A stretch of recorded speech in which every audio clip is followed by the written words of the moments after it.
जय जय रघुवीर समर्थ श्रीमत दासबोध दशक 9 गुण रूप नाम समास 3 निसंदेह निरूपण नाम श्रीराम समर्थ।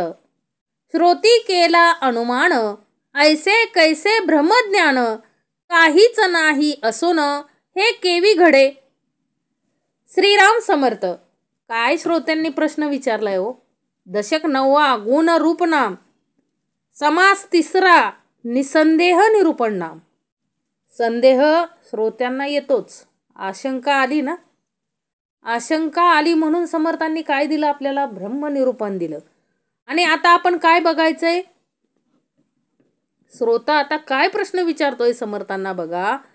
श्रोत्याने काय प्रश्न विचारलाय, हा श्रोता म्हणजे कोण हो, तुम्ही आणि आम्हीच। आपल्यालाच हा प्रश्न पडतो की काय, श्रोत्याला काय प्रश्न पडलाय बघा। ऐसे कैसे ब्रह्मज्ञान काहीच नाही असोन हे केवी घडे। असलं कसलं ब्रह्मज्ञान आहे की समर्थ काय सांगतात, काहीच नाही असून, सर्व तर काही आहे परंतु असून पण काय नाहीये, काहीच नसणे, असून काहीच नसणे हे घडेल तरी कसं। म्हणजे बघा श्रोत्याला नेहमी काय पडतो, प्रश्न पडतो। समर्था तुम्ही सांगताय की ब्रह्मज्ञान, असलं कसलं हे ब्रह्मज्ञान की ज्या ब्रह्मज्ञानामुळं असलेलं काय दिसतंय, असून काहीच नसणे असं वाटणं। म्हणजे असून काहीच नसणे हे घडल तरी कसं, हे केवी घडे, हे असून नसणं हे घडल कसं, हे आम्हाला काही कळत नाही, श्रोत्यांना काही कळत नाही। म्हणून श्रोता विचारतात कुणाला हो, सद्गुरूंना। अखंड कुणाला विचारतात, सद्गुरूंना विचारतात। आणि सद्गुरू काय करतात, आपल्याला आपला संदेह घालून आपल्याला काय करतात हो, निसंदेह करतात। आपण आशंका घेतली, आशंका एक आहे का हो, बसलेल्या प्रत्येकाच्या हृदयात काय हो, वेगवेगळी आशंका। श्रवणाला जो बसतो त्याच्या प्रत्येकाच्या हृदयामध्ये त्या ब्रह्मज्ञानाविषयी काय असते, आशंका उत्पन्न होते। वेगवेगळ्या शंका आशंका निर्माण होतात आणि त्या आशंकाचं उत्तर, एकच उत्तर असं सद्गुरू देतात की सर्वांच्या शंका आशंकाचं काय होतं, निरसन होतं, संदेह काय होतो, निसंदेह होतं। म्हणून समर्थांनी ह्या समास 3 काय दिलाय, निसंदेह निरूपण नाम। संदेह आहे आपल्याला, संशय आहे, परमार्थात सुद्धा संशय घेतो आपण, बरोबर। हे असंच का, तसंच का, हे सांगतायत ते बरोबरच आहे का, हा काय आहे आपला संशय आहे। म्हणजे सद्गुरूंनी ब्रह्मज्ञान सांगितलं परंतु आपल्याला काय आहे, त्या ब्रह्मज्ञानाविषयी पण संदेह आहे। आपण म्हणतो काहीच नाही असून, म्हणजे असून काहीच नसणं हे कसं शक्य आहे, हा आपला आहे, हे कसं घडणार आहे, हे घडेल तर कसं। सकळ करून अकर्ता सकळ भोगून अभोगता सकळामध्ये अलिप्तता येईल कैसी। काय सांगितलंय, सकळ करून अकर्ता, सगळं करून, म्हणजे तुम्ही म्हणताय समर्था की ज्ञाता सगळे करून काय असतो, अकर्ता असतो, सगळं भोगून अभोगता असतो। म्हणजे सगळं भोगून अभोगता कसा असू शकेल हो, म्हणजे सगळं करून अकर्ता कसं असू शकेल, सगळं भोगून अभोगता कसं असू शकेल। तसंच सर्वांमध्ये असून अलिप्तपणा त्याला कसा येईल, हा काय आहे हो, श्रोत्याचा प्रश्न आहे की काय समर्था तुम्ही ब्रह्मज्ञान दिलं आणि त्या ब्रह्मज्ञानामध्ये तुम्ही सांगितलं की काय हो, जो ज्ञानी आहे तो ज्ञानी करून अकर्ता, म्हणजे सद्गुरू परंपरा कशी आहे हो, करून अकर्ता, अलिप्त म्हणजे करून अकर्ता, सगळं भोगून अभोगता आणि सगळ्यांमध्ये असून सुद्धा काय हो, अलिप्त, हे कसं शक्य आहे। हा संदेह कोणाला निर्माण झालाय, हा प्रश्न कोणाला पडलाय, श्रोत्याला पडलेला आहे। तथापि तुम्ही म्हणता योगी भोगून अभोगता स्वर्ग नरकही आता येणे नाही न्याय। म्हणजे काय सांगायचं इथं की तथापि तुम्ही काय म्हणताय अजून समर्था की योगी सर्व भोगून अभोगता, तर मग ह्याच न्यायानं स्वर्ग व नरक ही भोगून न भोगल्यासारखं होईल. म्हणजे काय म्हणायचंय श्रोत्याला, की तुम्ही म्हणताय की काय सर्व काय आहे भोगून अभोगता, तर योगी सर्व भोगून अभोगता असेल तर स्वर्ग नरक भोगूनही काय होतो, न भोगल्यासारखा होईल. म्हणजे तुमच्या म्हणण्यानुसार स्वर्ग नरक भोगून सुद्धा न भोगल्यासारखं होईल. हे कसं काय शक्य आहे? जन्म मृत्यू भोगलेची भोगी, परी तो भोगून अभोगता योगी, यातना ही तया लागी येण्याची पाडे. जन्म मृत्यू भोगलेची भोगी म्हणजे जन्म मृत्यू एकदा भोगलेलेच पुन्हा भोगतो, तरी त्यालाही ते भोगून योगी व अभोक्ता असे म्हणता येईल. तो यातनाही भोगीत असतो, तरी ह्याच न्यायाने अभोक्ता म्हणता येईल. म्हणजे श्रोता ह्यावर उलट म्हणतो की आता यथेच्छे पापाचरण करण्यास हरकत नाही. कारण म्हणजे काय म्हणायचंय श्रोत्याला, आता काय मग सगळं भोगून अभोक्ता आहे असं म्हटल्यानंतर आपण काय करतो, जन्म मृत्यूच्या फेऱ्यात अडकतो. म्हणजे काय करतो, पुन्हा पुन्हा काय करतो, जन्म घेतो. म्हणजेच काय करतोय, भोगतोय. परंतु समर्थ आता तुम्ही सांगितलं की आता काय आहे, भोगून अभोगता. मग पापाचरण केले म्हणून काय होते बघा, यातना ही तया लागी येण्याची पाडे. म्हणजे काय सांगायचं इथं, जन्म श्रोता ह्यावर उलट काय म्हणतोय, श्रोत्याला काय म्हणायचंय, आता यथेच्छ भोगून म्हणजे यथेच्छ पापाचरण करण्यास हरकत नाही. कारण ह्याच न्यायाने जन्म मृत्यू भोगून न भोगल्यासारखे, पाप करून न केल्यासारखे, स्वर्गाला व नरकालाही जाऊन न गेल्यासारखेच आहे. म्हणजे श्रोत्याला काय म्हणायचंय हो, आता काय तवा समर्था तुम्ही म्हणताय भोगून अभोगता म्हटल्यानंतर पाप केलं तरी काय हो, न केल्यासारखंच आहे. आणि जन्म मृत्यूच्या फेऱ्यात अडकलं तरी काय हो, न अडकल्यासारखंच आहे. आणि स्वर्गाला व नरकाला जाऊन ही न गेल्यासारखंच आहे. म्हणजे हा काय झाला, श्रोत्याचा ठाम मत झालं हो. समर्थांच्या या ज्ञानाविषयी त्यानं काय घेतलं, उलट अर्थ काढतो आपण. प्रत्येक गोष्टीचा उलट अर्थ घेतो. आता इथं समर्थांना काय सांगायचंय, योगी भोगून अभोगता असतो. परंतु श्रोत्यानं इथं काय उलटा अर्थ घेतलाय बघा. श्रोता काय म्हणतोय, जन्म मृत्यू भोगलेची भोगी, परी तो भोगून अभोगता योगी, यातना ही तया लागी येण्याची पाडे. आता ह्या ओवीमध्ये सगळा गर्भित अर्थ लपलेला आहे. काय लपलाय, समर्था जर योगी सर्व भोगून अभोगता असेल, श्रोता काय म्हणतोय, मग आम्ही काय पापाचरण केलं तरी न केल्यासारखंच आहे. आणि म्हणजे आता काय यथेच्छ मनाला येईल तसं पापाचरण करण्यास काय हरकत नसावी. श्रोत्याच्या लगेच अंतकरणात येतंय हो असं, की मग आता काय, मग सगळं भोगून भोगता आहे म्हटल्यानंतर आपण सगळं पापाचरण करण्यास काय झालो, मोकळं झालो. पण असं चालेल का हो, हा श्रोत्याने घेतलेला उलट अर्थ आहे. स्वारी फक्त काय करतात, समर्थ ऐकून घेतात, बरोबर काय देतात त्याला उत्तर देतात.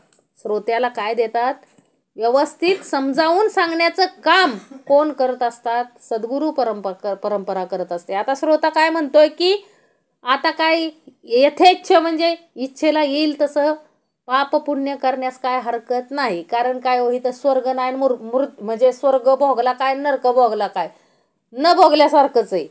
आणि पाप केलं तरी काय हरकत नाही, कारण पाप करून सुद्धा न केल्यासारखंच आहे. आणि जन्म मृत्यूच्या फेरात अडकलो तरी न अडकल्यासारखं आहे. हा अर्थ कुणी घेतला हो, श्रोत्यांनी घेतला. लक्षात घ्या, श्रोत्याने घेतला हा अर्थ.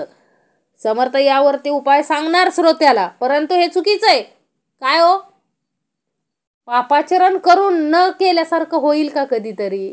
अहो तो योगी असून म्हणजे भोगी असून अभोग म्हणजे भोगत असून सुद्धा अभोगता असतो. म्हणजे त्याला काय असतात, समर्थांनी ते दिलेला आहे.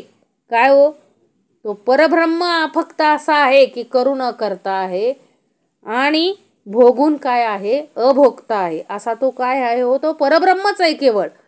आता कुठून नाही कुटीला, रडोन नाही रडला, कुंतोन नाही कुंतीला योगेश्वर. कुठून नाही कुटीला, काय सांगितलं इथं? योगेश्वराला ठोकला तरी ठोकला नाही, तो रडला तरी रडला नाही, तो कणला तरी कणला नाही. म्हणजे काय, असं काय? योगेश्वराला ठोकला तरी ठोकलं नाही. म्हणजे श्रोता काय घेतो इथं? श्रोता म्हणतोय मग काय, आता देवाला काय कुठलं तरी काय ते न कुठल्यासारखं आहे. देवाला देव रडला तरी काय न रडल्यासारखं आहे. कुंतला तरी काय हो न कुंतल्यासारखं आहे. असं कोण म्हणतंय? श्रोता म्हणतोय बघा. जन्म नसोन घातला, पतित नसोन झाला, यातना नसोन पावला नाना परी. काय म्हणतोय? जन्म नसोन घातला, पतित नसोन झाला, यातना नसोन पावला नाना परी. काय सांगितलंय हो? त्याला जन्म नाही पण जन्माला आला, पतित नाही पण पतित झाला, यातना नाहीत पण अनेक प्रकारच्या यातना भोगाव्या लागल्या. काय म्हणतोय श्रोता? की त्या परब्रह्माला जन्म नसन, त्याला काय घ्यावा लागलाय हो? जन्म घ्यावा लागलाय. कुणासाठी? आपल्यासाठी.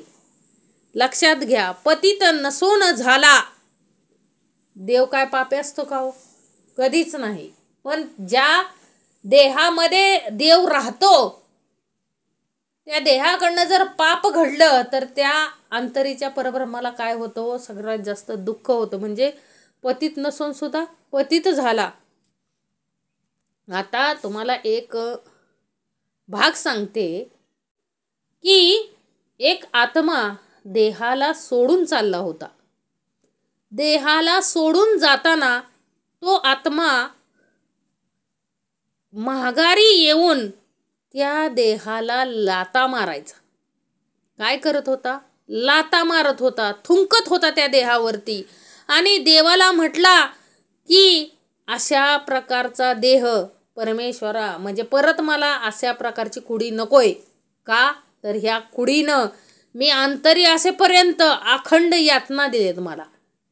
म्हणजे एक लक्षात घ्या, जोपर्यंत अंतरीचा अंतरात्मा अंतरी कार्याला आहे तोपर्यंत मनुष्य म्हणून जन्माला आलोय, मनुष्यासारखी आचरण करता आलं पाहिजे. लक्षात घ्या, माणूस म्हणून जन्माला आलोय, माणसासारखं वागता आलं पाहिजे.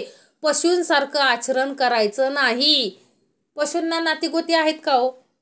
नाहीये. नातं कुणाला दिले?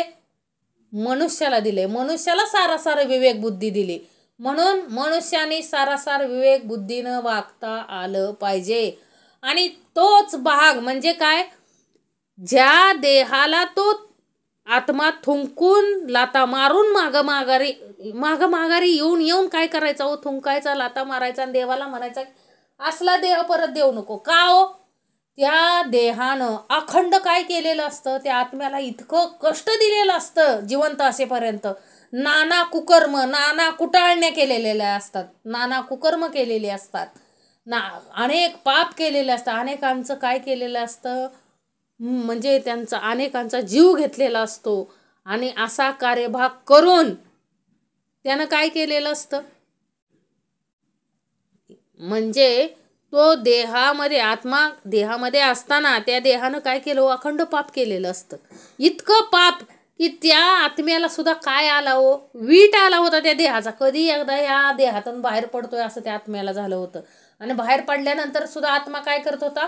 त्या देहावरती थुंकत होता, त्याला लाता मारत होता आणि देवाला सांगत होता की असला देह परत मला देऊ नको. आणि दुसरीकडं तोच कार्यभाग, दुसरीकडं वेगळं उलट कार्यभाग.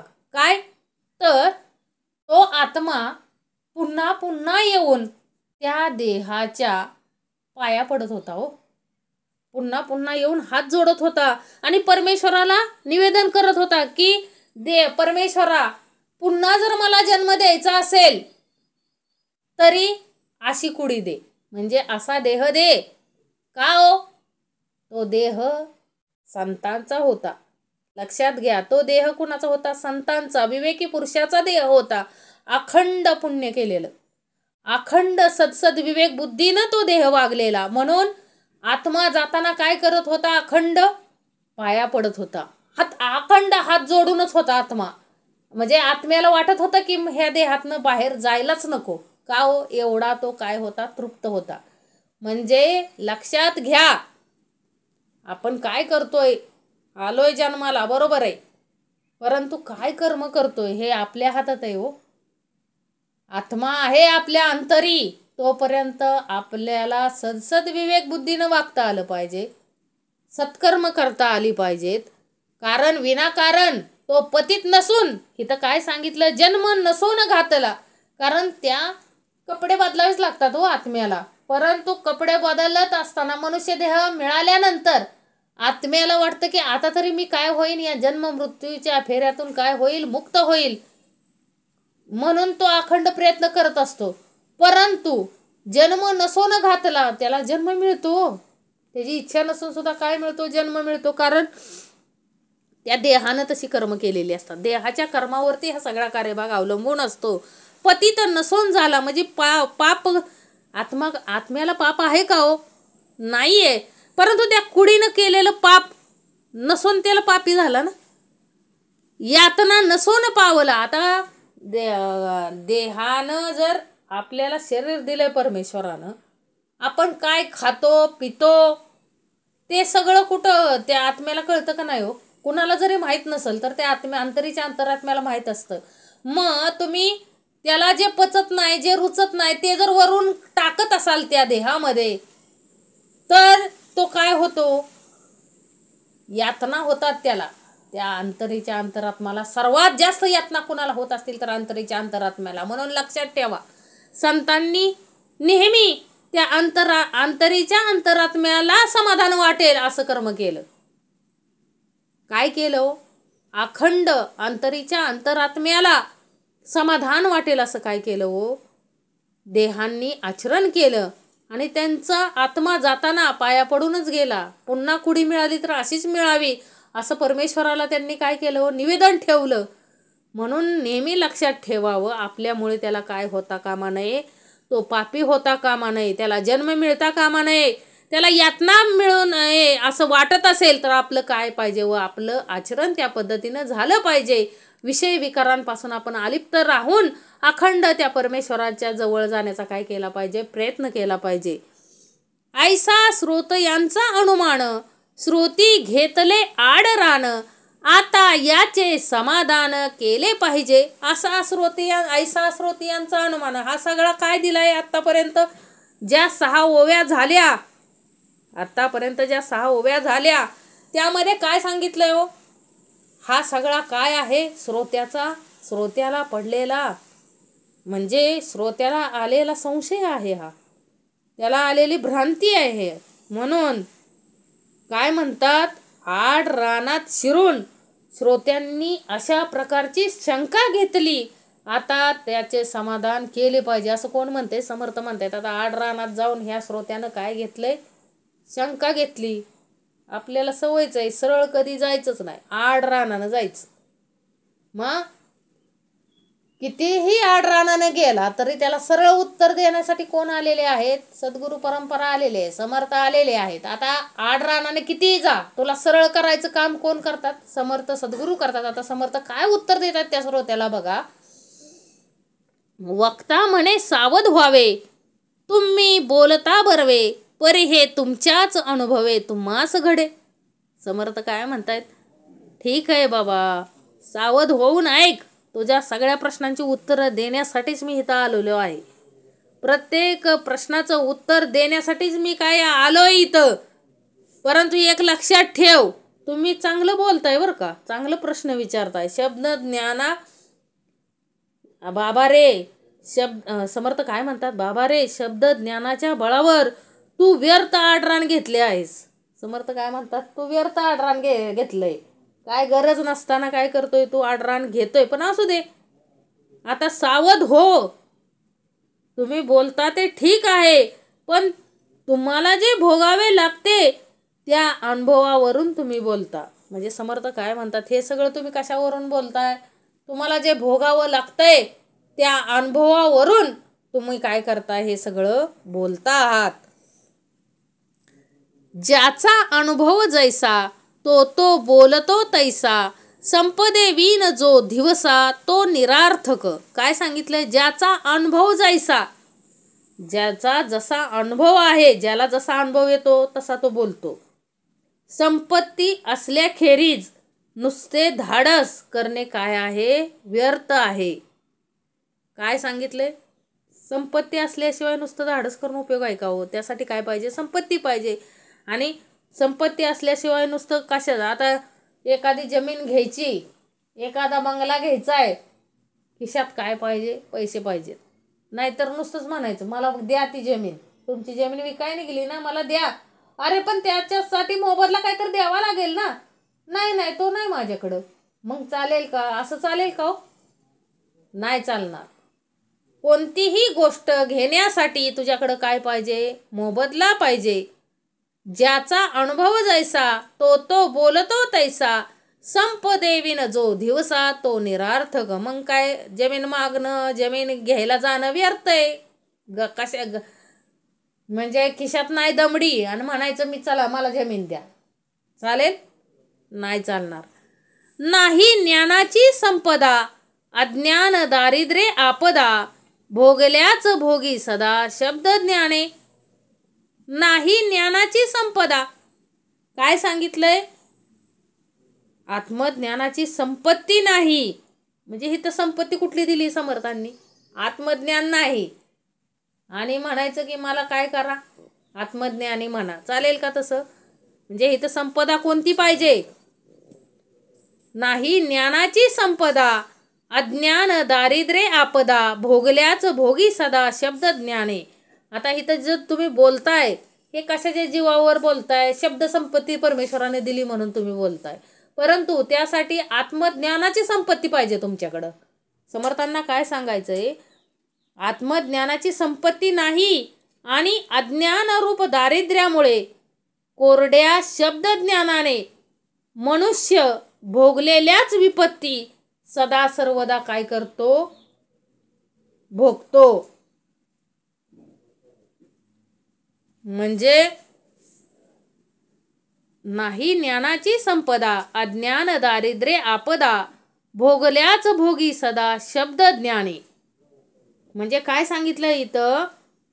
की आत्मज्ञानाची संपत्ती नाही आणि अज्ञानरूप दारिद्र्यामुळे कोरड्या शब्द ज्ञानाने मनुष्य भोगलेल्याच विपत्ती सदा सर्वदा भोगतो.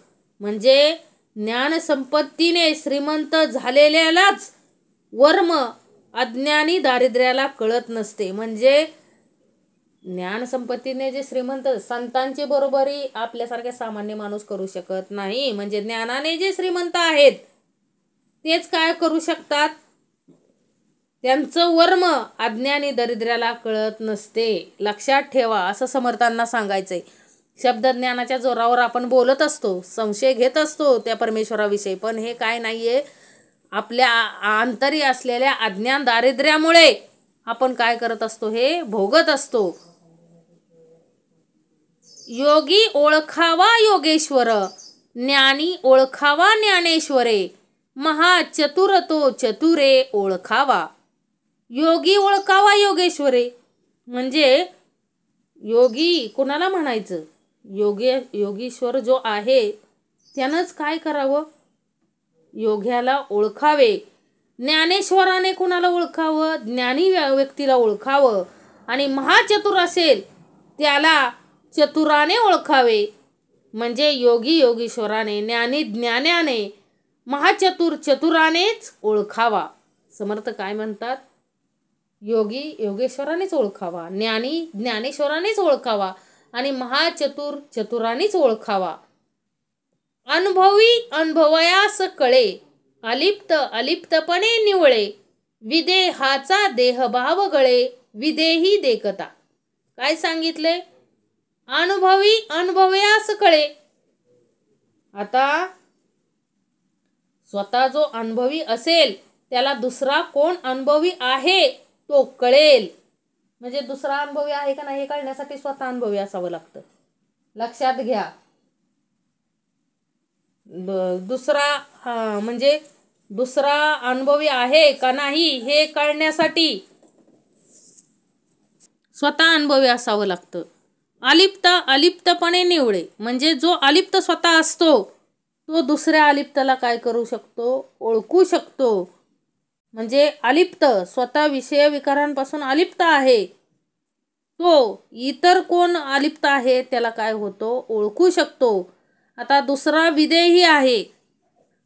विदेही काय सांगितलंय तिथं, विदेहाचा देहभान गळे विदेही देखता. आता जो विदेही आहे स्वतः तो दुसरा विदेहीला बघून त्याचं काय होतं, देहभान तो विसरून जातो. त्याला इतका आनंद होतो की तो काय करतो, देहभान स्वतःचं विसरून जातो दुसऱ्या विदेहीला पाहताच. अलिप्त पुरुषच काय करतो, अलिप्ताला विदेही विदेहाला पाहून काय पाहतो, म्हणजे त्याचा काय वाढतो, संतोष पावतो. बद्धा सारिका सिद्ध आणि सिद्धा सारिका बद्ध एक भाविल तो अबद्ध म्हणावाच न लगे. बद्धा सारिका सिद्ध काय सांगितलंय, बद्धाप्रमाणे सिद्ध व सिद्धाप्रमाणेच बद्ध हे दोघेही एकसारखेच आहेत असे जो मानील तो मूर्ख आहे हे सांगावयास पाहिजे असे नाही. म्हणजे समर्थ काय म्हणतात, हे सांगायची गरज नाही. जो बद्धाला सिद्ध सिद्धाला जो बद्ध म्हणत असेल तर त्याच्यासारखा मूर्ख तोच. झडपला तो देहधारी आणि देहधारक पंचाक्षरी परंतु दोघा एक सरी कैसी द्यावी. झडपला तो देहधारी काय सांगितलंय,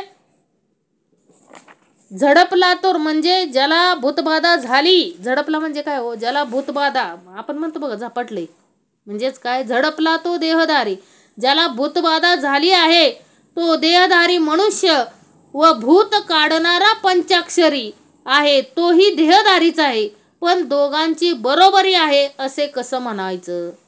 म्हणजे आपल्या भाषेत आपल्याला कळेल असं दिलंय समर्थाने उदाहरण. काय, एखाद्याला भूतानं झपाटलंय आणि तो एखादा भूत काढणारा, आता झपाटलंय तो देहधारी आहे आणि ते भूत काढणारा पण काय आहे, देहधारीच आहे. मग म्हणजे झपाटलेला आणि तो भूत काढणारा दोघं एकच कसं म्हणणार, ते दोघं वेगळे आहेत ना, त्यांना एक म्हणू शकत नाही.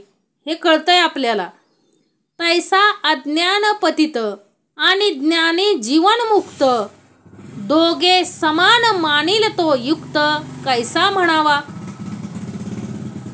तैसा अज्ञान पतित, तसं समर्थ म्हटले अज्ञान पतित म्हणजे पापी अज्ञानी जो व्यक्ती आहे तो, म्हणजे पतित अज्ञानी आणि ज्ञानी कसा असतो, जीवनमुक्त, जीवन मरण्याच्या म्हणजे तो जीवनमुक्त असतो.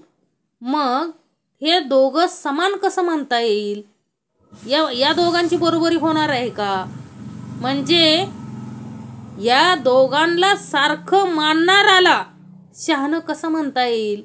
समर्थ म्हणतात, आता असो हे दृष्टांत प्रचित बोलो काही हेत येते श्रोती सावचित्त क्षण एक व्हावे. आता असो हे दृष्टांत, समर्थ काय म्हणतात, आता हे दृष्टांत पुरेत. आता अनुभवाचे काही विचार सांगतो ते श्रोत्यांनी क्षणभर एकाग्र चित्त करून ऐकावे. समर्थ नेहमी सांगतात बघा, काय, चित्त क्षण एक व्हावे, म्हणजे एक क्षणभरही चित्त इकडं तिकडं न देता श्रवण करावं असं समर्थांची इच्छा असते. म्हणून समर्थ नेहमी सांगतात प्रत्येक गोष्ट ऐकताना सावधपूर्वक ऐका. कारण मराठी भाषा कशी आहे, वळवाल तशी वळते, अर्थाचा अनर्थ होऊ शकतो. असंच एकदा काय झालं, म्हणजे जागतेपणी श्रवण केलं पाहिजे.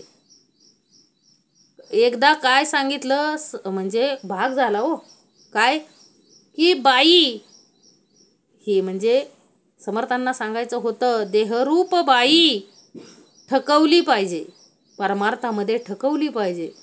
ते नवऱ्यानं काय ऐकलं, बाई ठकवली पाहिजे.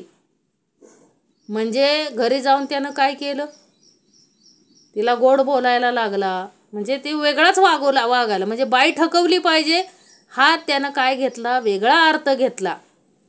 कशामुळं? श्रवण चुकलं ना जरासं, म्हणजे श्रवण करताना काय घेतलं, चुकीचं घेतलं. मग तिनं त्याच्या पत्नीनं विचारलं समर्थांना की ह्यांचं थोडं आचरण बदललंय हो, असा काय भाग झाला होता का श्रवणामध्ये की हे काय करतात, जरा वेगळं चुकीचं वागतायत. त्यावेळेस समर्थांनी विचारलं असता तो म्हटला, अहो तुम्हीच का नाही भाग दिला बैठकीत की बाई ठकवली पाहिजे. अरे समर्थ म्हणले, बाई कोणती रे बाळा, देहरूप आपलेच देह ठकवला पाहिजे, म्हणजे त्याला परमार्थात काय केलं पाहिजे, व रुजवलं पाहिजे, परमार्थाला लावलं पाहिजे. त्या बाईकडे जाऊ नको बाळा, ही देहरूपी बाई, हे कळलं पाहिजे. म्हणून समर्थ नेहमी काय म्हणतात, श्रोते श्रोती सावचित्त छन एक असावे, म्हणजे श्रोती काय व्हा सावचित्त व्हा, म्हणजे सावध व्हा, जेणेकरून काय होईल, तुमचं श्रवण चुकणार नाही, तुमचा गैरसमज होणार नाही, हे समर्थांना सांगायचंय. जो जो ज्ञाने गुप्त झाला, जो विवेके विराला, जो अनन्यपणे उरला नाहीच काही. जो जो ज्ञाने गुप्त झाला म्हणजे काय सांगितलंय, जो जो ज्ञाने गुप्त झाला, इथं काय सांगितलंय, जो आत्मज्ञानाच्या ज्ञानाने, जो जो ज्ञाने गुप्त झाला, आत्मज्ञानाच्या ज्ञानाने गुप्त झाला, जो आत्मानात्म विवेकाने आत्मस्वरूपी लय पावला, जो जो ज्ञाने गुप्त झाला, जो विवेके विराला, जो अनन्यपणे उरला नाहीच काही. म्हणजे काय समर्थांना सांगायचंय, ज्याला आत्मज्ञान झालं, जो म्हणजे ज्याला आत्मज्ञान झालं, जो आत्मनात्म विवेकाने आत्मस्वरूपी झाला, जो अनन्य म्हणजे ब्रह्मस्वरूप असल्यामुळे निराळा म्हणून काही राहिलाच नाही, लक्षात ठेवा. तो त्यातच काय झाला, सर्व मिसळून गेला, आत्मस्वरूपी काय झाला, एकाग्र झाला. मग तिथं काय येईल, जो विवेके उराला, जो अनन्यपणे उरला नाहीच काही, तो काय उरलाच नाही हो, अनन्यपण काय झाला नाही, शिल्लकच उरला नाही. तयास कैसे गवसावे, शोधू जाता तोची व्हावे, तोची होता म्हणावे न लगे काही. तयास कैसे गवसावे, शोधू जाता तोची व्हावे, तोची होता म्हणावे न लगे काही. काय सांगितलं इथं, त्याला शोधून कसं काढावे, त्याला शोधायला गेलं तर तद्रूप व्हावे लागते, आणि तद्रूप झाले म्हणजे मग बोलण्याचे कारणच उरत नाही, लक्षात घ्या. अशा आत्मज्ञानी व्यक्तीला आपण जर शोधायला गेलो, त्याच्या शोधात जर गेलो तर आपण काय होतो, त्याच्यासारखंच होतो आत्मज्ञानी. मग तो उरतोय कुठं, आपण पण त्याच्यासारखंच होऊन जातोय ना, हे समर्थांना म्हणायचं. म्हणजे समर्थान आणि म्हणजे आपल्याला काय उरत नाही हो, जागाच उरत नाही संशय घ्यायला, कारण आपण त्याच्या स्वरूपामध्ये काय होऊन जातो, लीन होऊन जातो. निसंदेह निरूपण का दिलंय समर्थांनी, हेच समर्थांना सांगायचं. इथं संदेह उरतच नाही, कारण आपणच आत्मस्वरूपाला जर आपण शोधायला गेलो, तर त्याचा अनुभव घ्यायला गेलो, तर आपण स्वतःच काय होणार आहे हो, आत्मस्वरूपी होणार आहे. आणि आत्मस्वरूपी एकदा झालं, त्याच्यामध्येच आपण विरून गेलो की शंका घ्यायला काय उरतच नाही. देही पाहता दिसेना, तत्वे शोधिता भासेना, ब्रह्म हा हे निवडेना काही केल्या. देही पाहता दिसेना म्हणजे देहधारी तर दिसतो, काय सांगितलंय, म्हणजे देही पाहता दिसेना म्हणजे ब्रह्ममय झालेला साधू दिसावा कसा, आपला प्रश्न कसा दिसतो, कसा ब्रह्ममय, ज्याला आत्मस्वरूपाची जाणीव झाली असा साधू दिसतो तर कसा, असा आपल्या देही पाहता दिसेना. तत्वे शोधिता भासेना म्हणजे काय, देहामध्ये त्याचा शोध करावा तर तो दिसत नाही, तत्वांचा शोध घेतला तर तो भासत नाही. तो ब्रह्मस्वरूप असल्यामुळे काही केले तरी त्याला वेगळे काढता येत नाही. समर्थांना काय सांगायचंय, देहामध्ये बघायला गेलो ते आत्मस्वरूपाला तर आपल्याला काय दिसत नाही हो तो. कारण म्हणजे तो दिसत नाही, डोळ्याला तो दिसत नाही. तत्वांचा शोध घ्यायला गेलो तर तो काय होत नाही, भासतही नाही. आणि ब्रह्माचा म्हणजे काय, ब्रह्मस्वरूप, तो ब्रह्मस्वरूप असल्यामुळे काही केले तरी त्याला काय करता येत नाही, वेगळं काढता येत नाही. देहातून वेगळं काढलं की तो देह गेलाच ना, म्हणून देहातून वेगळंही काढता येत नाही. दिसतो तरी देहधारी, परी काहीच नाही अंतरी, तयास पाहता वरी वरी कळेल कैसा. खरंच आहे, दिसतो तरी देहधारी. सद्गुरू आपल्याला दिसतात, मनुष्य रूप आहे, बरोबर आहे. आणि परी काहीच नाही अंतरी, तयास पाहता वरी वरी कळेल का. आता मनुष्य जे मनुष्यासारखं दिसतंय म्हणून काय म्हणतात माणसं, ही तर आपल्यासारखंच आहेत, साधे सिंपल माणसं आहेत, हे काय देव आहेत होय. म्हणजे परमेश्वर आपल्याच रूपामध्ये येतोच. आता श्रीकृष्ण स्वारी नातेनं आलते का नाही हो, नातं होतं ना त्यांचं अर्जुनाशी, स्वतः दुर्योधनाशी पण नातं होतं ना, इवायच होता ना तो दुर्योधन. श्रीकृष्णाच्या मुलाशी दुर्योधनाच्या मुलीचा काय झाला होता, विवाह झाला होता, बरोबर ना. म्हणजे एवढं नातं असून सुद्धा, म्हणजे नातं असलं तरी देवाला तो काय दुर्योधन म्हणणार, बघितलं तर माझा युवा आहे. म्हणजे हे काय झालं, देह दिसतो तरी देहधारी, म्हणजे हा तर काय देह धरून आलेला आहे, पण तो देव आहे हे कळलं का हो त्याला शेवटपर्यंत. कुणाला कळलं, 5 पांडवांना आणि काही ते ठराविक व्यक्ती होते त्यांना कळलं, परंतु दुर्योधनाला कळलं का हो. काहीला कळलं तरी त्यांनी धर्माची साथ न देता अधर्माची साथ दिली. लक्षात घ्या, म्हणजे काय, दिसतो तरी देहधारी, परी काहीच नाही अंतरी, तयास पाहता वरी वरी कळेल कैचा. आपल्याला देहधारी तर दिसतो, पण अंतकरणामध्ये काहीच नाही. म्हणजे अंतकरणामध्ये काय हो, काहीच नाही, नसतो. त्याला वरवर पाहायला लागले तर तो कळणार कसा. सर्वांनी दुर्योधन यांनी श्रीकृष्ण स्वारीला कसं पाहिलं, वरवर पाहिलं, म्हणून श्रीकृष्ण शेवटपर्यंत त्यांना नाही कळला. लक्षात घ्या, वरी वरी तयास पाहता वरी वरी कळेल कैसा. त्याला कळवून घ्यायचं असेल, त्या परब्रह्माला जर कळवून घ्यायचं असेल तर अंतरी काय पाहिजे हो, आत्मज्ञान पाहिजे. लक्षात घ्या, आज पालखीच्या बरोबर जातात, म्हणजे पालखी आता आषाढ महिन्यात अखंड सगळी देहू आळंदी देहूवरून सगळ्या पालख्या कुठं गेल्या हो, पंढरपूरला गेल्या. आणि अखंड सामर्थ्य होतं ना परब्रह्माचं, परब्रह्म आपल्याबरोबर चालत होतं, म्हणून सर्वजण काय करत होते हो, अखंड जेवढ्या दिवस पालखी बरोबर लोक आहेत एकही उपाशी राहत नाही. लक्षात घ्या, पंचपक्वान्नाचं अन्न खातात, पाहिजे ते जेवण करतात, आणि म्हणजे कोणीही देह उपाशी राहत नाही, कारण परब्रह्माचं अस्तित्व, परब्रह्माबरोबर आपण चाललोय. परंतु याच ठिकाणी इतर वेळेत जर तुम्ही पायवारी करत चाललात आळंदीवरून पंढरपूरला, तर तुम्हाला कुणी जेव घालणार नाही. म्हणजे महत्त्व कुणामुळं आहे, त्या परब्रह्माच्या पालख्या चाललेत म्हणून तुम्हाला महत्त्व आहे. लक्षात घ्या, नाहीतर आपल्याला महत्त्व नाही. म्हणून काय समर्थ म्हणतायत की काय, त्याला शोधायचंय. दिसतो तरी देहधारी, परी काहीच नाही अंतरी, तयास पाहता वरी वरी कळेल कैसा. अहो देहधारी, वरून तर आपल्याला देहधारी दिसतोय, आणि त्याच्या अंतरी काय नाहीये, काहीच नाही.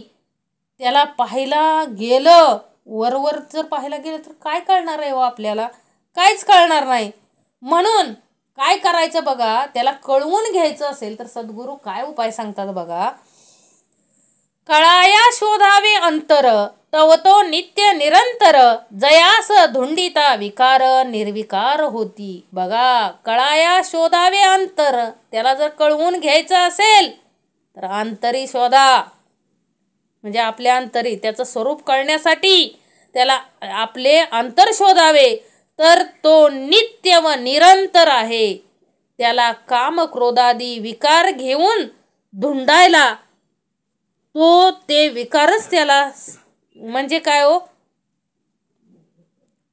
कळाया शोधावे अंतर, तव तो नित्य निरंतर, जयास धुंडिता विकार निर्विकार होती.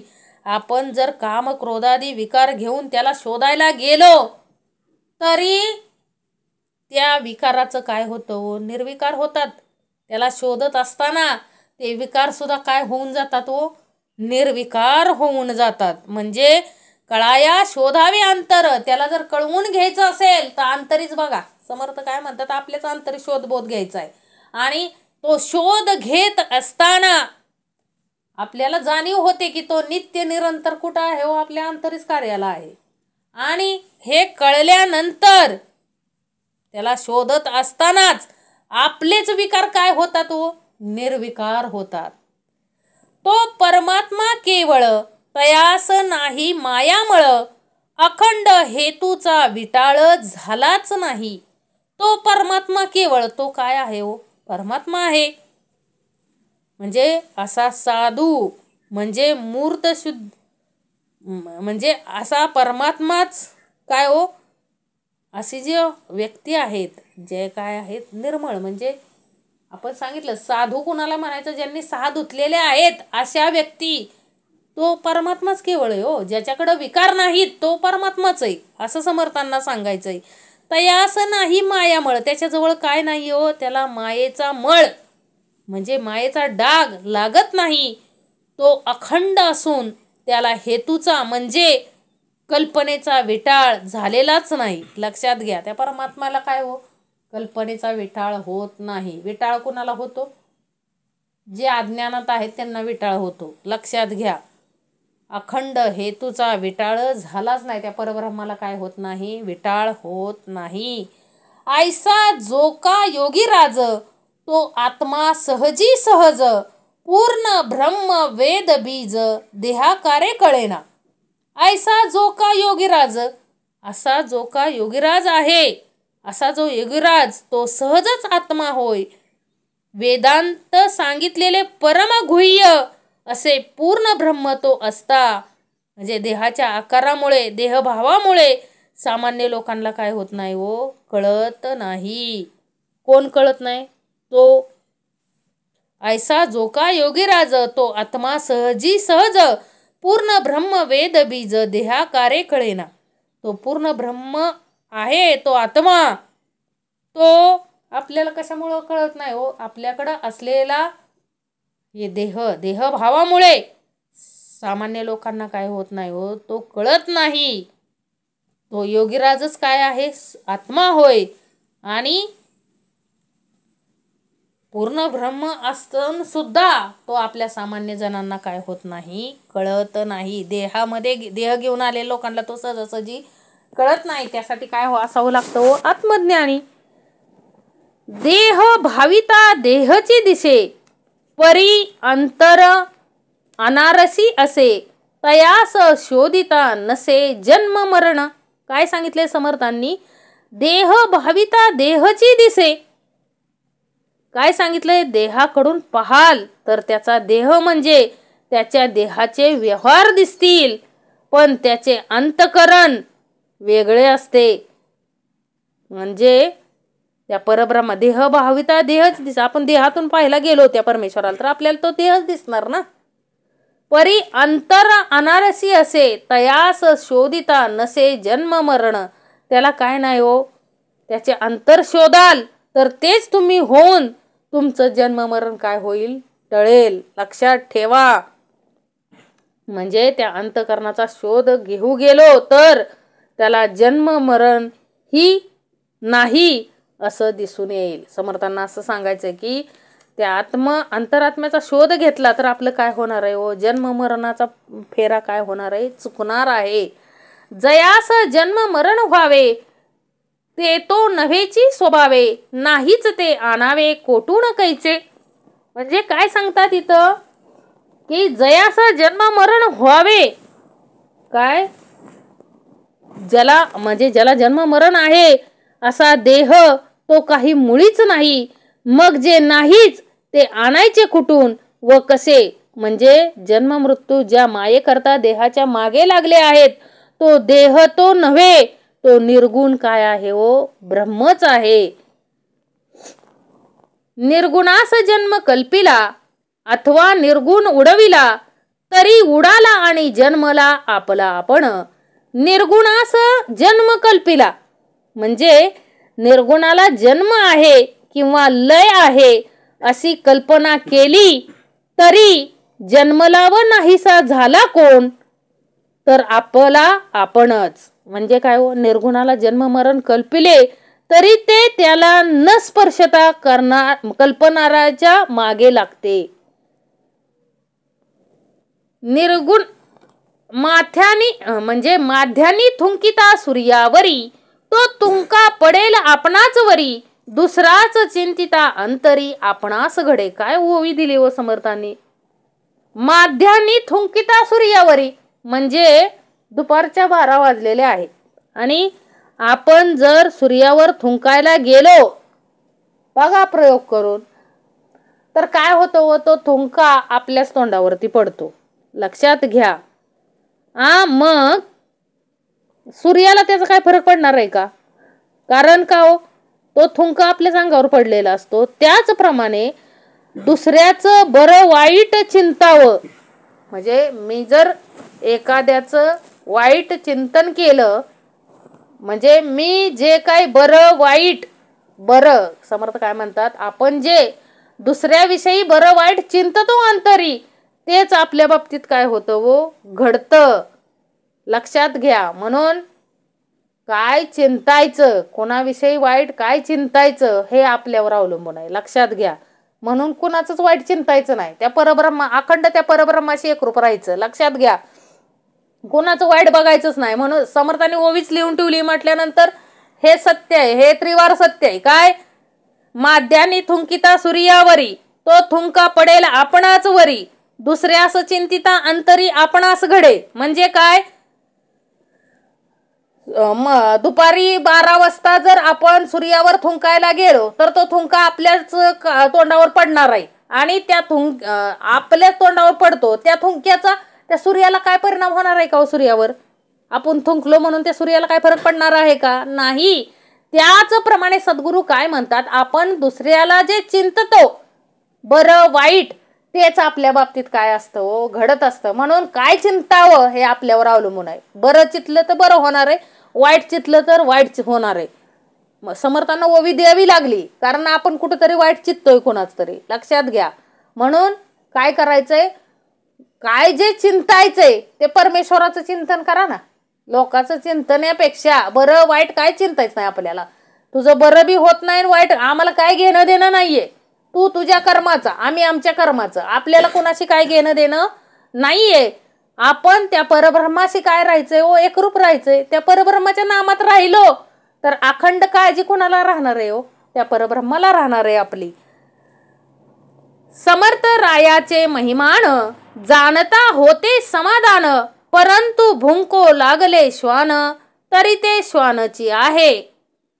समर्थ रायाचे महिमान काय सांगितले हो?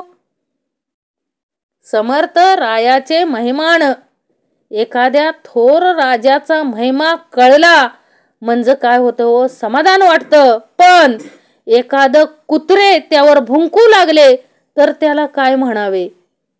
म्हणजे राजाच्या महत्वाची हानी होत नाही, पण कुत्र्याचा शूद्रपणा मात्र प्रकट होतो. काय सांगायचंय समर्थांना इथं? एखाद्या समर्थ रायाचे महिमान, जाणता होते समाधान, परंतु भुंको लागले श्वान, तरी ते श्वानचे आहे. समर्थ म्हणतात, एखादा काय आहे, ज्ञानी पुरुष आहे, एखादं कार्य चांगलं करतोय, नीती न्यायाने एखादं समाजकार्य करतोय, हे बऱ्याच लोकांना काय होत नाही हो, बरं वाटत नाही. हे समर्थांनी हे उपमा कोणाला दिलेले आहेत, ज्यांना बरं वाटत नाही त्यांच्यासाठी ही उपमा आहे. समर्थ काय म्हणतात, परंतु त्यामुळं एखाद्या राजाचा महिमा कळला आणि एखादं कुत्र त्या राजावरती भुंकत असेल तर त्या राजाच्या जो महिमा आहे राजाचा, त्या महिमाला काय फरक पडणार आहे का हो? काय फरक पडणार नाही, कारण तो राजा आहे. त्याला ते महत्व आहे तेवढं. ज्ञानी तो सत्य स्वरूप, अज्ञान देखे मनुष्य रूप, भावा सारिका फळद्रूप देव तैसा. ज्ञानी तो सत्य स्वरूप. काय सांगितलंय? ज्ञानी काय?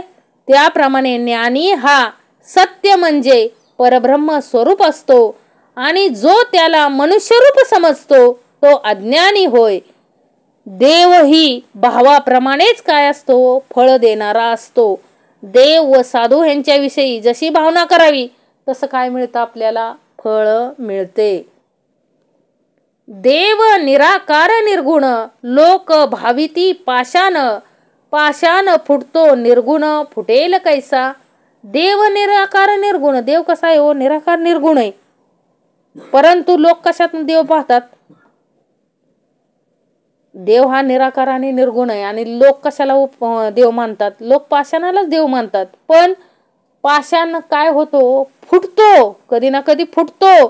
परंतु निर्गुण देव कसा फुटेल? निर्गुण देव फुटू शकत नाही. आपला पाषाणाचा देव बघा, श्री गणेशाची मूर्ती आणताना काय हो? आता ती मूर्ती कशाची असते? चिनीमातीची असते, बरोबर. आणताना चुकून कोणाचा धक्का लागला, काय झालं तर त्या एका माणसाची काय झालं हो? श्री गणेशाच्या मूर्तीचा काय मोडला? हात मोडला. म्हणजे त्या मातीच्या मूर्तीचा काय मोडला हो? हात मोडला. आता ते घरी मूर्ती बघितल्यानंतर त्या देहाला काय सुटला हो? घाम सुटला. आता काय करायचं? काहीतरी मोठं काय घडणार? संकट येणार. केवढं मोठं अज्ञान आहे हो. अहो, त्या मूर्ती आहे, मातीची मूर्ती आहे. धक्का लागल्यानंतर ते फुटणारच. मग त्यात अज्ञान घेण्यासारखं काय आहे? समर्थ म्हणतात बदलून आण. त्याला काय सांगितलं? नाही, हात गणपतीचा काय झालाय? हात मोडला. आता गणपतीचा कोप होईल.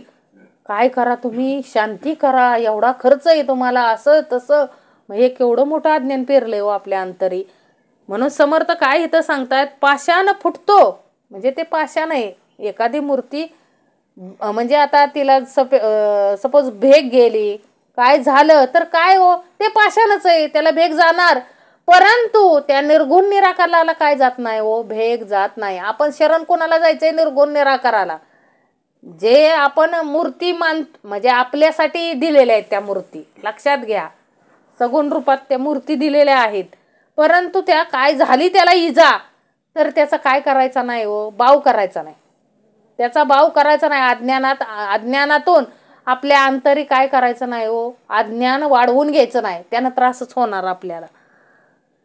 देव सदोदित संचला, लोकी बहुविध केला, परंतु बहुविध झाला हे तो घडेना. देव सदोदित संचला. देव काय आहे हो? देव सदा सर्वदा एकच एक भरलेला सर्वव्यापी असून लोकांनी त्यास अनेक प्रकारचा केला आहे. लोक म्हणतात तो नानात्व पावला आहे म्हणून तो अनेक प्रकारचा झाला असे घडत नाही. पण लोकांच्या म्हणण्यामुळे तो एकत्व सोडून बहुविध झाला हे काही होत नाही. लक्षात घ्या. तो काय आहे हो? एकलाच एक आहे. एकच आहे तो परब्रह्म. सर्वव्यापी आहे. आपल्या म्हणण्यानं तो काय होत नाही? एकाचा अनेक होत नाही. तैसा साधू आत्मज्ञानी, बोधे पूर्ण समाधानी, विवेके आत्मनिवेदनी आत्मरूपी. तैसा साधू आत्मज्ञानी. तसं काय असतो? साधू काय असतो? आत्मज्ञानी असतो. म्हणजे त्याप्रमाणे आत्मज्ञान झालेला साधू आत्मबोधाच्या योगाने पूर्ण समाधानी असतो आणि विचाराने आत्मनिवेदन करून आत्मस्वरूपामध्येच काय होतो? रममाण होतो. पूर्ण बोधाने समाधान पावलेला साधूही तसाच होय. लक्षात घ्या. आपण पण तसं होऊ शकतो. कसं? आत्मज्ञान झाल्यानंतर जळोन काष्टाचा आकार, अग्नी दिसे काष्टाकार, परी काष्ट होईल हा विचार बोलोची नये. समर्थ काय म्हणतात? जळोन काष्टाचा आकार. आता एखादं लाकूड म्हणजे बघा, आपण एखादं लाकडाचा आकार जळून गेला म्हणजे तो अग्नी लाकडाच्या आकाराचा दिसतो, तथापि तो परत लाकूड होईल ही असं म्हणू शकतो का आपण की तो अग्नी काय आहे, लाकडासारखा आहे म्हणून अग्नी काय होईल, लाकडासारखा होईल असं होऊ शकतं का? नाही. म्हणून काय, काष्ट जळताना अग्नी काष्टाच्या आकारासारखा दिसला तरी तो काष्ट होत नाही. बघा, अग्नी जळत असताना लाकडासारखाच आपल्याला तो अग्नी दिसतो, बरोबर का नाही? परंतु तो लाकूड होतो का हो? नाही. कर्पूर असे तो जळता दिसे, तैसा ज्ञानी देह भासे, तयास जन्मविता कैसे कर्दळी उदरी. कर्पूर असे तो जळता दिसे. काय सांगितले? कापूर असतो तो जळताना दिसतो. तद्भव त्याचप्रमाणे ज्ञानाचा काय असतो? देह भासतो.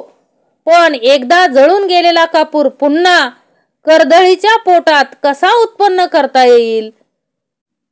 म्हणजे एकदा जळून गेलेला कापूर पुन्हा आपल्याला कर्दळीच्या पोटात जन्म घालता येईल का? त्याप्रमाणे ज्ञानाचा देह, ज्ञानी व्यक्तीचा देह एकदा गेला म्हणजे त्याला जन्म नाही. ज्ञानी पुन्हा देहाला लगटत नाहीत. लक्षात घ्या, समर्थांना काय सांगायचंय, एकदा ज्ञानी लोकांनी देह ठेवला की पुन्हा ते जन्माला येत नाहीत. बीज भाजले उगवेना, वस्त्र जळाले उकलेना, ओघ निवडता निवडेना गंगेमध्ये. भाजलेलं बीज उगवत नाही, जळालेलं वस्त्र पुन्हा पूर्वीसारखं होत नाही. तसं गंगेला मिळालेल्या नदीचा योग संगमानंतर गंगेतून वेगळा काढता येत नाही. तसं ज्ञानी व्यक्तींना काय करता येत नाही आपल्याला. एकदा का तो देह ठेवला त्या ज्ञानी लोकांनी की ते पुन्हा येत नाहीत. ओघ गंगे मागे दिसे, गंगा एकदेशी असे, साधू काहीच न भासे आणि आत्मा सर्वगत.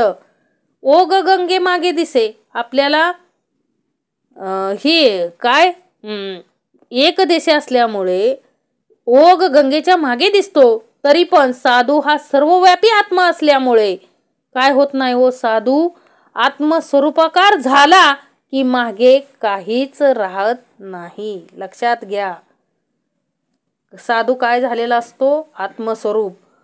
सुवर्ण नवे लोखंड, साधूस जन्म थोतांड, अज्ञान प्राणी जड मूड, तयास हे उमजे चिना. सुवर्ण नवे लोखंड. आता सुवर्णाचं काय हो? परिसाच्या योगानं काय होतं? लोखंडाचं सोनं होतं. परंतु सोने आता एकदा लोखंडाचं सोनं झालं की पुन्हा त्या सोन्याचं लोखंड होतं का हो? नाही होतंय. तसं सुवर्ण नवे लोखंड, साधूस जन्म थोतांड. त्यांना काय होतो? जन्म म्हणजे काय वाटतं? साधूला जन्म आहे असे म्हणणे केवळ काय आहे हो? थोतांड आहे. साधूस जन्म बोलूच नये. परंतु जे प्राणी अज्ञानी व जडमूड आहेत त्यांना हे काय कळत नाही हो, समजतच नाही. अंधास काहीच न दिसे, तरी ते लोक आंधळे कैसे, सनपाते बरळ तसे सनपाती. अंधाच काहीच न दिसे. आंधळ्या लोकांना काय दिसतं का हो? आंधळ्यांना काहीच दिसत नाही. म्हणून सगळेच आंधळे कसे होतील? लक्षात घ्या, सगळेच आंधळे होतील का? म्हणजे सन्निपात ज्वराच्या योगाने रोगी तेवढा काय होतो? बरळू लागतो. बघा, एखाद्या म्हणजे सगळेच बरळतात का? जो आजारी आहे तीच व्यक्ती काय होते हो? झोपेमध्ये बरळते. जो स्वप्नामध्ये भ्याला तो स्वप्ना भय ओसनला, ते भय जाग त्याला केवी लागे. जो स्वप्नामध्ये भ्याला, आता एखाद्यानं वाईट स्वप्न बघितलं की तो काय होतो? घाबरतो. आता स्वप्नामध्ये तो घाबरला आणि मोठमोठ्याने बडबडू लागला तर त्याचं ते बोलणं ऐकून जागत्या माणसाला भीती वाटते का हो? नाही वाटत. म्हणजे एखाद्या घरात माणूस असेल, त्याला स्वप्न पडलं वाईट स्वप्न पडलं आणि त्या स्वप्नामध्येच तो काय मोठ्या मोठ्याने आरडू लागला, बरळू लागला, घाबरू लागला, तर मग जागतं जे माणूस आहे ते त्याच्या स्वप्नाला बघून घाबरतं का हो? नाही घाबरत आहे. मुळी सर्पाकार देखिली, एक भ्याला एक ओळखली, दोघांची अवस्था लेखिली सारखीच कैसी. मुळी सर्पाकार देखली म्हणजे काय? एखादी मुळी रस्त्यामध्ये सर्पाच्या आकाराची मुळी असते बघा झाडांची, आणि सर्पाच्या आकाराची मुळी पाहून एकजण जर भ्याला व एकानं ती ओळखली, तेव्हा त्या दोघांची अवस्था एकच कशी म्हणता येईल? म्हणजे तीच मुळी एकानं मुळी आहे म्हणून ओळखली आणि एकाने साप आहे, एकाला काय वाटलं तो साप आहे, मग दोघांची अवस्था एकच कशी म्हणता येईल? नाही म्हणता येणार. मुळी हाती धरताही डसेना, हे एकास भासेना, तरी ते त्याची कल्पना तयासीच बाधी. म्हणजे हातात धरलं तरी काय होईना, डसना, तरी त्याला ती कळना की काय हो ती मुळी आहे बाबा. काय ते हातात धरली तरी काय ती चावना, तरी त्यामुळे इतर लोक कसं ते म्हणजे इतर लोक कासावीस होतील का? नाही होणार. ती मुळे हातात जरी धरली काय जरी झाली तरी जागते जे लोक आहेत त्यांना माहिती आहे ती मुळे आहे, ते घाबरतीत कशाला? विंचू सर्प डसला, तेने तोची जाकळला, तयाचेने लोक झाला कासवीस कैसा.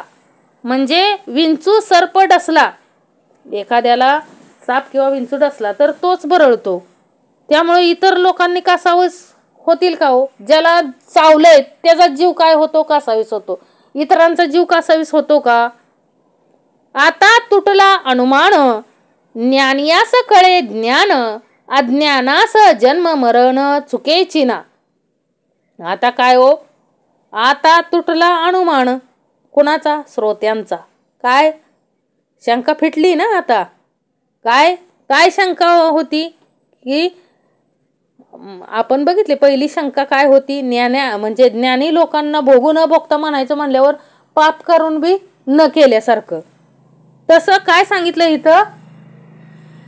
आता तुटला अनुमान, आता काय शंका संपली. ज्ञानाला काय ज्ञान कळते आणि अज्ञानाला काय हो? जन्म मरण चुकत नाही. अज्ञानाला काय होत नाही? जन्म मरण चुकत नाही. ज्ञानाला ज्ञान कळते आणि अज्ञानाला जन्म मरण चुकत नाही. हे कळलं ना आता? श्रवण करून आपल्याला काय कळलं आता? ज्ञानी काय करतो? जन्म मरणाच्या फेऱ्यातून मुक्त असतो आणि अज्ञानी त्या जन्म मरणाच्या फेऱ्यात काय होतो? अखंड अडकत असतो. एका जाणण्यासाठी लोक पडले अटाटी, नेनपणे हिंपुटी होती जन्म मृत्ये. एका जाणण्यासाठी लोक पडले अटाटी, नेनपणे हिंपुटी होती जन्म मृत्ये. काय सांगितलं? एक ज्ञान नसल्यामुळे लोक यातायातीत पडतात व अज्ञानाने जन्म मृत्यू भोगून कष्टी होतात. लक्षात घ्या. एवढी हानी कशामुळे झाली? मनुष्य जीव म्हणजे मनुष्याची हानी कशामुळे झाली हो? एका अज्ञानामुळे झालंय. ज्ञान नसल्यामुळं प्रत्येक जीव काय होतोय हो? म्हणजे ज्ञानाची जाणीव नसल्यामुळे प्रत्येक जीव अज्ञानात अडकला आहे आणि अज्ञानात अडकल्यामुळे त्यांना जन्म मृत्यूच्या फेऱ्यात काय व्हावं लागतंय हो? अडकावं लागतंय. ज्ञानी मुक्त होतात. जन्म मृत्यूच्या फेऱ्यातून ज्ञानी लोक काय होतात व मुक्त होतात, असून नसल्यासारखे, लक्षात भोगू न भोगता. परंतु अज्ञानी ही जन्म मृत्यूच्या फेऱ्यात काय राहतात हो? अखंड अडकून राहतात. तेची कथानुसंधान पुढे केले परिच्छिन्न, सावधान सावधान म्हणे वक्ता. आता तेच कथा अनुसंधान म्हणजे काय हो? तेच कथा संबंध पुढे स्पष्ट करून दाखवलाय जन्म मृत्यूचा. ह्यासाठी म्हणजे ह्यासाठी समर्थ काय म्हणतायत? आता सावधान व्हा, पुढील समास श्रवण करा, म्हणजे तुमच्या अंतरी असलेलं अज्ञान काय होईल हो? जाईल. अन्यथा अखंड अज्ञान आहे आणि अज्ञानामुळं काय होतं? अखंड काय प्राप्त आहे? जन्म मृत्यूचा फेरा. आणि जन्म मृत्यूच्या फेऱ्यातून जर सुटायचं असे समर्थांनी संदेह केलं ना आपल्याला जी संदेह शंका होती ती या समासामध्ये आपल्याला काय केलं हो, निसंदेह केलं. तेच समर्थ म्हणतात की एका ज्ञान नसल्या कारणाने माणूस काय होतो, अज्ञानात गुरफटतो आणि अज्ञानात गुरफटल्यामुळे त्याला जन्म मृत्यूच्या फेऱ्यात काय व्हावं लागतं हो, अडकावं लागतं. म्हणून समर्थ म्हणतात, श्रोती सावधानतेने श्रवण करा, अज्ञान घालवा अंतरीचं, जेणेकरून या जन्म मृत्यूच्या फेऱ्यातून आपण काय होणार आहे, सुटणार आहे, अन्यथा सुटणार नाही. म्हणून जन्म मृत्यूच्या फेऱ्यातून सुटायचं असेल तर आत्मज्ञान झालं पाहिजे आणि आत्मज्ञान होण्यासाठी श्रवण केलं पाहिजे, हे समर्थांना सांगायचंय. आत्मज्ञान व्हायचं असेल तर सद्गुरूंना शरण गेलं पाहिजे आणि अखंड काय केलं पाहिजे हो, श्रवण केलं पाहिजे. तेची कथानुसंधान पुढे केले परिच्छिन्न, सावधान सावधान म्हणे वक्ता. इति श्री दासबोधे गुरुशिष्य संवादे निसंदेह निरूपण नाम समास तिसरा. जय जय रघुवीर समर्थ.